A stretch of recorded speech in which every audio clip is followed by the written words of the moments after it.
Namaste, Rashmi. Great to see you. Namaste. Thank you for being here and obliging to answer my question.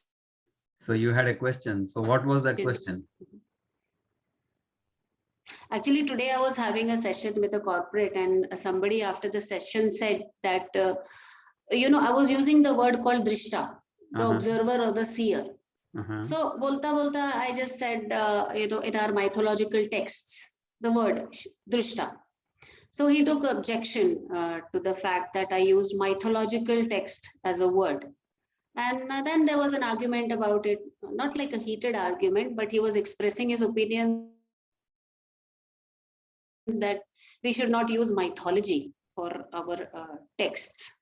So there's a very thin line, I feel, although I'm not highly educated about which word to be used or not, but I just thought maybe there is a very thin line between history and mythology. So I thought I will ask you about it and your opinions on it. What do you have to say? Thank you for asking this question. Let's talk about the word myth, from which the word mythology has come, right? The word myth itself has come from the Sanskrit word mithya. And what mithya really means is something appears, but it is not really so. That is what mithya means. Okay.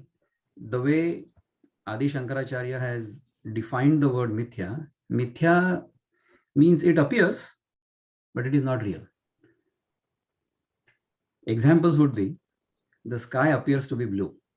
Okay. Everybody will say, and to everybody's eyes, it will appear to be blue, but it is actually not blue. That blue color or the blue haze is because of the sun's reflection from the earth. The earth is mostly water. So the haze that goes out from the earth appears to be blue, although the sky is actually dark. That is one thing. Another appearance is the mirage. In the mirage, it appears that there is water. There is no denying that. But it is an appearance. It is not truly so. So this is called mithya. All right. So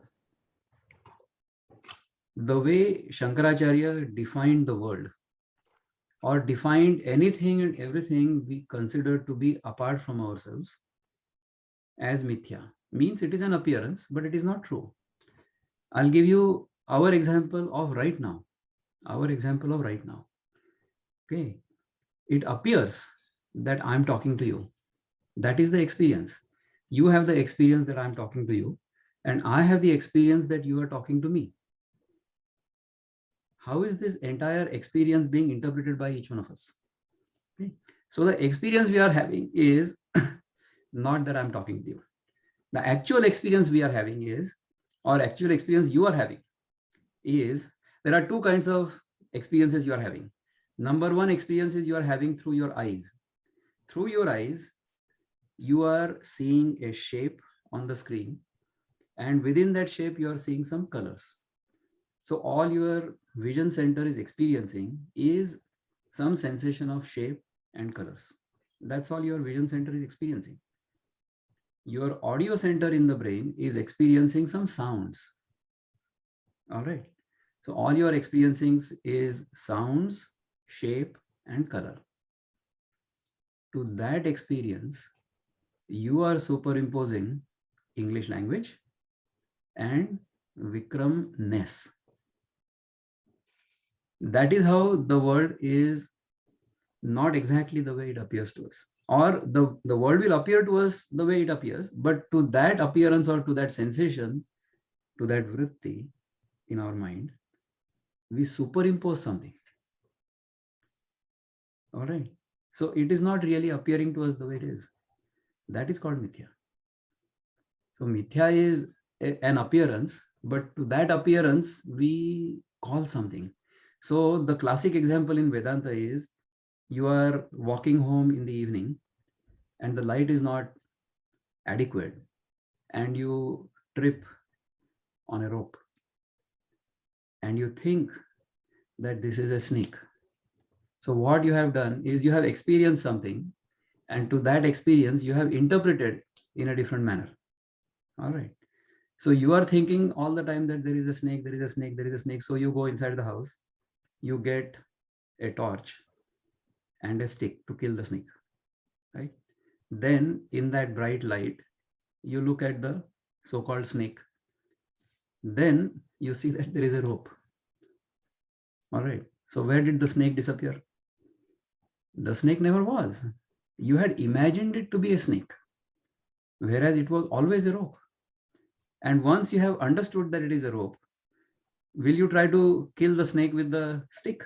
No, your stick will simply vanish. There is no need for the stick anymore. So that is how we experience the world as something, but we interpret it as something else. And therefore, we are afraid of the world, we crave the world, and we try to correct the world. And all three things are completely futile, because we are trying to do something with a thing or called the world, which doesn't exist at all. It's only in our imagination that we call it the world. I'm not saying that you and I are not talking right now, or the world while our waking experience is going on is not real. During the waking experience, the world appears the way it appears to you and me both. All right. But think of it in this manner. Think of it in this manner. Whatever I told you just a minute ago, any word I might have uttered a minute ago, or every word I am uttering, within a second or within a moment after uttering, it becomes history, right? So how do you know the word I have uttered 1 minute ago right now? You know it only as a memory, right? Does it exist right now? It doesn't exist. It's a memory. In the same manner, think of a dream you may have had last night, or I just had a dream before I woke up. I don't remember it right now, but while I was dreaming, it was vivid. It was very nice. How do I remember it right now? Only as a memory, right? So what is the difference between the memory of the dream I had before I woke up and the memory of the word I uttered a minute ago? Right now, both are only memories, isn't it? So therefore, the waking experience, as we are experiencing right now, is also like a dream. There is a beautiful bandesh in Komal Rishabhasavari, which Amir Khan Sahib used to sing. Jagat sapna. That was the Jagat is sapna. This whole world is a dream. That's how it is. So if we get stuck to the dream, if we give it more importance than it is deserving of, then we'll get stuck. Patanjali Muni, our guru, says, Yoga Chitta Vritti Nirodha, means whatever vrittis are arising in our mind, we want to quieten them down. But that is not the goal. The goal is Tada Drashtu Swarupe Avasthanam. Then we will realize who we are. That's what Patanjali Muni says. So that is the actual goal of yoga. Unfortunately, most people get stuck in yoga means physical exercises, pranayam, everything. That's not the ultimate goal. Ultimate goal of yoga. So that's what it is. Now coming to mythology. See, our scriptures have several things. Number one is Veda. Veda means the Richas and the Samhitas and all those things, right? The actual Veda. There are Rigveda, Samaveda, Yajurveda, Atharvaveda, 4 different Veda. Then there are minor Veda like Ayurveda, Apatya Veda, all kinds of Veda. Then there is Purana.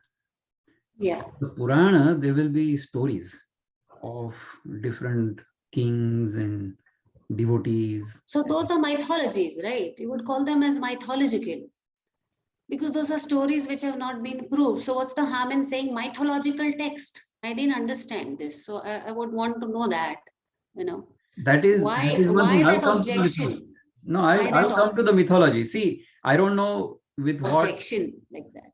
I don't know with what view this person was asking you the question. So that is the second thing is Purana. And the third thing is Itihasa. Itihasa means history. Itihasa means that is how it was. Itihasa. That's how it was. History. In English, the word history means his story. His story. So history means the way it was. Now history has to be explained or told the way it was. The interpretation may be different, but history means the way it was. The history in our case is Ramayana and Mahabharata. Those are historical texts. Those were written by proper historians who were not like today's press. They were truthful to what happened and they actually wrote the way it happened, right? So Mahabharata was written by Veda Vyas,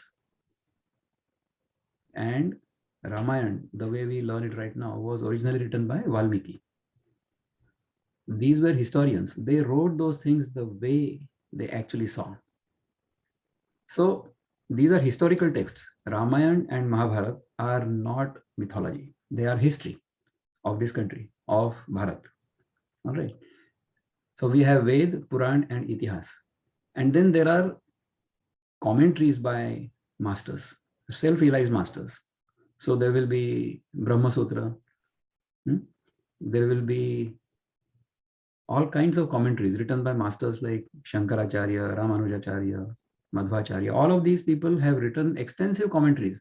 And those commentaries are written based on a very deep spiritual experience of the truth. Ultimate truth is beyond words. You cannot really describe it. So while you are looking at me, you can see my face, you can see the color, but how will you know how I'm feeling from inside? That feeling, if you have, only then you will understand. Otherwise, you will not understand. And words are a medium through which that thought is being interpreted. So whatever I'm thinking has to be completely conveyed directly and clearly conveyed to you in simplest language so that you can understand what I'm thinking. So my thought has to be experienced by you. That is why language is important. All right. So for that, to understand all these things, there is a section in the Veda called the Vedanta, which is the distilled knowledge of Vedas. That Vedanta means several Upanishads. Upanishads are like exchange of thoughts. So a student is asking the teacher, what is the meaning of this? What is the meaning of that? And then the teacher is explaining. Upanishad, the word Upanishad itself means sitting close to the Guru. Sitting at the feet of the Guru and learning with reverence. With reverence. See, if we go to the Guru and we have some Google prejudice in our mind that we have already read everything on Google and then we go to the Guru, try to confirm it. That is not Upanishad. You're not going to test the Guru. Yeah. To test the Guru. So if you test the Guru, then you don't have any reverence for the Guru. Yeah, true. Which Guru? How will you define the difference between mythology and history? How will you define the difference between mythology and history? So how would you define mythological text and historical text? Or is it somewhere the line is blurred? It depends upon how long ago it was. So for example, Purana, the word Purana itself means it is very old, but is still very new. Purana word itself means, the Sanskrit word Purana means, although it is old, it is new. So it is always true, or it is always relevant. Okay. Even if you look at history, or we look at history, as I said, even whatever I said 1 minute ago, right now exists only as a memory. It's not real.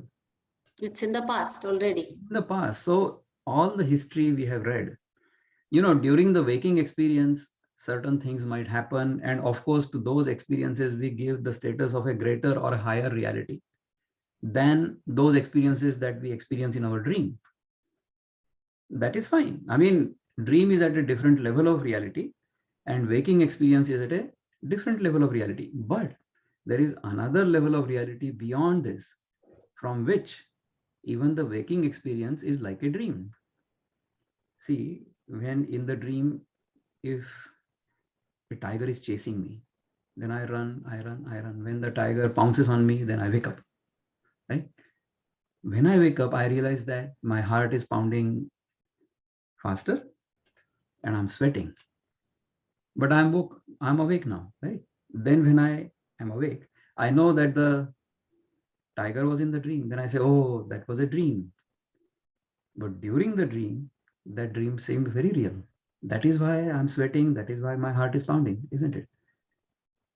In the same manner, when we wake up from this waking dream to our true nature, tada drashtu swarupe avasthanam, then we realize that, oh, this waking experience is also actually like a dream.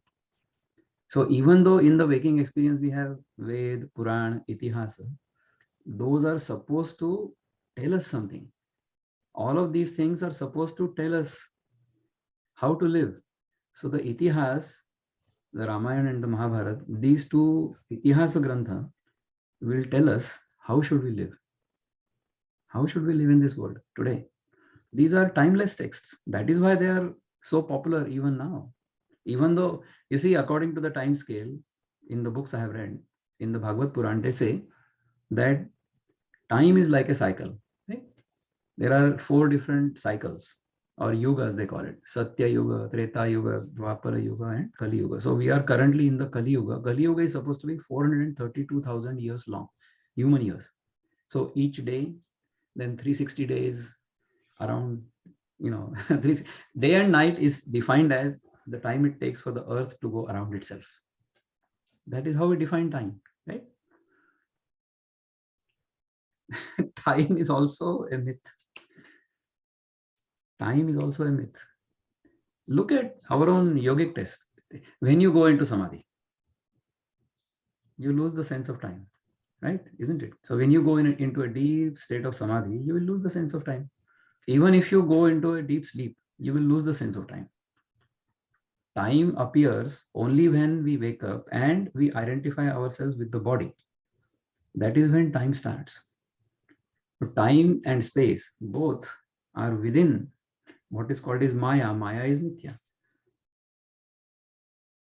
So these are according to the deepest experience. Everything we consider to be other than ourselves, everything that we consider to be apart from ourselves, everything we experience, every object of experience that the experiencer experiences, each of those objects is actually created by what is called the Maya. So everything we see in this world is temporary. Think. So from that point of view, yes, Itihas can also be considered as Mithya. So then what we just spoke about also has become Itihas because it is past. Absolutely. So then why can't we call it mythology when it is Mithya? And no harm in calling history because it passed. So technically, yes. You know what you're what saying my is correct. objection. But then you see, there are, as I said, there are 3 to his, I mean, I'm accepting of his point of view also that you don't call it a mythological text, but I also do believe that since there is no proof of having, of those incidents having taken place at that point in time, is it safe to call it mythological text also, or is it necessary that I have to call it a historical text? Means I don't even know whether they are mutually exclusive or inclusive. You know what I'm trying to say? Understand. See, from the point of view of absolute truth, everything is a myth. Okay, from the point of view of the absolute truth, everything is a myth. Other than you, you are the only truth. Okay, Tatvamasi, you are the only truth. The truth is beyond description, it's beyond words. It is to be experienced, and that has to be experienced within the deep consciousness of our own self. When we go there, when we get into that deep samadhi, there the experience is completely indescribable. There one will become completely silent. See, even Gautama Buddha, when he realized his own self, he became totally silent. And then people asked him, have you seen God? So he was silent. So people started thinking that he thinks that there is God. That's not the. It's fascinating. It is indeed. So what is myth and what is reality? You are real. Everything else you consider to be apart from yourself is mithya. But we need to learn from these history books. We try to learn from history, we try to learn from Purana, we try to learn from Vedas. But then ultimately it has to be experienced within. Words are merely means. Something just occurred to me, just last few moments, I'll take of yours. Yeah. When you look at last few hundred years and the invasion of the Mughals and the British and all that which is in our memories mentioned in the history books in our schools, there is proof of that because you see buildings, you see carvings, and you see those texts, etc. Now, do you think this could be a dividing factor between what actual history is? Maybe even the texts that person mentioned 5,000 years ago, or the texts that form the part of our Vedas and Vedantas, maybe they are also real, but we don't have proof of it. So is it wrong to call it mythology? Mythological texts, that is a bit of a point that I cannot get my mind around frankly.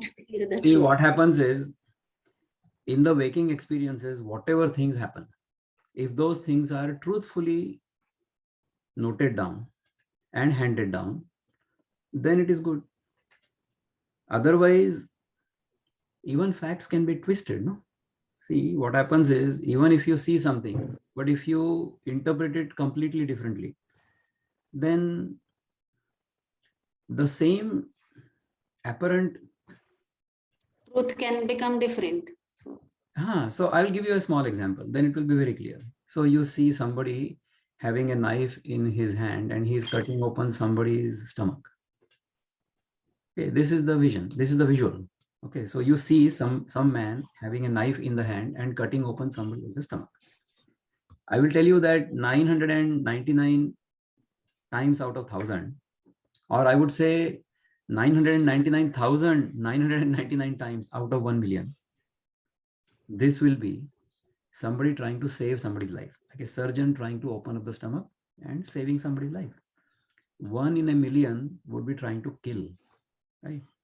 So the same apparent action will mean something different, or it will have a completely different purpose. So the purpose will make the action good or bad, or proper or improper. So sometimes,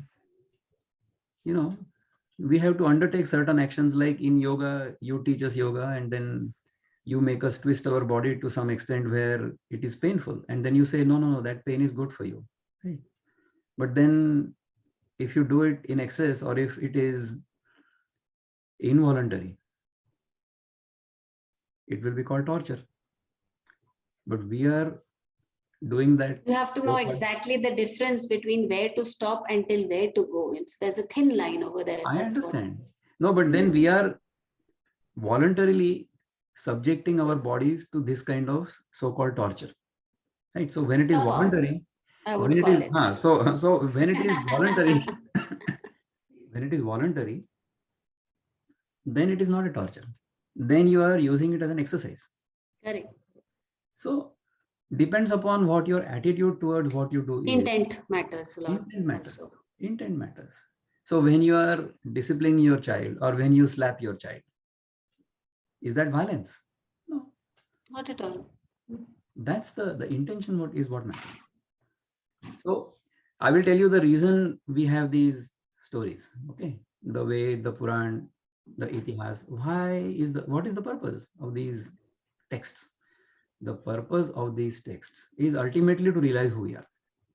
The moral of the story is to realize who we are. Everything we are told is because we want, and then, we want to be happy at all times, right? So why does somebody study history? Because he wants to be happy. Why does somebody want to teach yoga like you? Because you want to be happy. Why do I want to learn yoga from you? Because I want to be happy. Isn't it? So everybody is trying to seek happiness. Our trouble is we are trying to seek happiness outside of us. That is the trouble.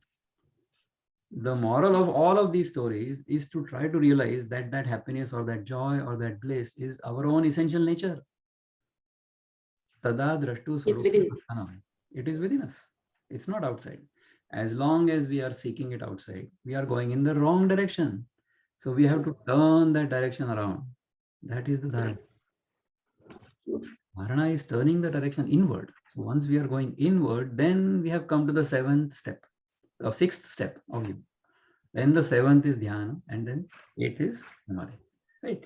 So if we understand all of these things, why is this Yoga Shastra necessary? Yoga Shastra is also necessary to realize who we are. Everything is necessary to ultimately realize who we are, because that is where the infinite bliss is. Absolutely. Ultimate aim of everything is self-realization. Kaivalya. Kaivalya. Right. So once we understand this, then we will look at these stories in a proper manner. So I'll give you a story. Since you are the wife of an airline pilot, this will be wonderful. All right. So once a fish went from the sea into a well. And in the well, there was a frog. And the frog must have been an Indian frog. So he asked the fish, where are you from? Where have you come from? Why have you come here? All those things. When were you born? Why were you born? So the fish told the frog, I've come from the ocean. What is this ocean? What is this ocean? It's water, right? So the frog asked the fish, how much water?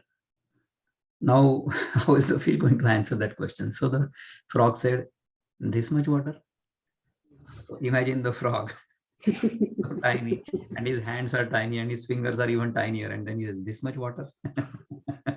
So fish will say, fish doesn't have any hands, fish doesn't have any fingers, fish has only a tail. So he says, no. Achha, not this much. He says, okay, this much water. He says, no. Then he says, this much water. He says, no. And he says, this much water. Our yoga pose. He says, no. Then the frog jumps. This much water. He says, no. And the frog is flummoxed. He jumps from one side of the well to another side of the well. He says, this much water. No. Now the frog is completely flabbergasted. He says, then how much water? He says, okay, let me go and show you. So they both go to the ocean. And then the frog sees the ocean. And then bolti band, right? Now the moral of the story is, when we are used to a limited experience, when we suddenly have an unlimited experience, the experience of the infinite, then we will not be able to explain it. We will not be able to verbalize it. That is the moral of the story. Now, after listening to this story, if somebody asks you, like your student, how did the fish go from the ocean to the well? Then what will you answer? By Kingfisher Airline. Sorry, what did you say? By Kingfisher Airline. By Indigo Airlines. Because Kingfisher Airline is no more. So, is that the moral of the story? So by telling you the Itihas, or by telling you the Ramayana or the Mahabharata, are you going to fight about why did Ram take Sita away and dump her into the forest? If you keep asking such questions, then you don't understand what that Ramayana means at all. I mean, sometimes I feel that instead of looking at the bigger picture, we go too much into the detail. Why this word? Why that word? Why See that? the whole picture. Why? I mean, you cannot say why did why the Ram went for exile. Why? Why, I mean, that, why did the chicken cross the road? Because it had to go to the toilet. I don't know. yeah, I mean, So these questions are completely redundant, irrelevant they are, irrelevant. So there is no reason for us to get stuck into this. In So the middle of the session, when somebody asks me such questions and they start, so then you arguing. feel, am I really? That is maybe argument. Or what happens is people like us, we start thinking, maybe because you always want to learn more. And that's That's why I fine. thought I'll So ask you. So, the word myth or mythology has come from mithya. Mithya Hmm. means what appears to be, but is not real. That is what is called mithya. And if you understand what Shankaracharya has explained in his texts, even if you don't read those texts, if you just analyze your own experience, I've just explained to you based on your own experience of right now, who you are, then focus on that. If you focus on that, Exactly. Hmm. and you'll keep doing whatever you're doing in the world. So you will keep teaching yoga, I will keep learning yoga, I will keep doing my environmental engineering practice, I will do all kinds of things, but we will not get stuck to it. We'll do it to the extent it is necessary. We'll do it to the best of our ability. We will do it for the benefit of the totality, rather than own self-benefit or selfishness or self-aggrandizement, but for the benefit of the totality. So that is the ultimate aim of life, is to realize who we are. Absolutely. So mythology or history or myth and mithya. How does it matter? How does it matter? That's what I was wondering. Because now HR has got involved. I just got a call. HR of the company has got involved. We are too stuck with details, and we don't see the Yeah. big picture. See, you look at the beautiful butterfly I have behind me, right? So from this angle, because you are a certain distance away from the frame, you can see that there are two butterflies here, correct? Now, if I go very close to the frame, if I go within 1 centimeter of the frame, what will I see? Nothing. So whatever you see as apart from yourself depends upon your perspective. Okay? So you have to be at the right perspective to understand what things are. Okay?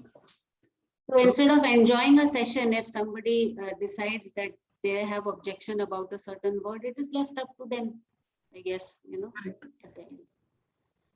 So let's not argue about how the fish came from the ocean into the well.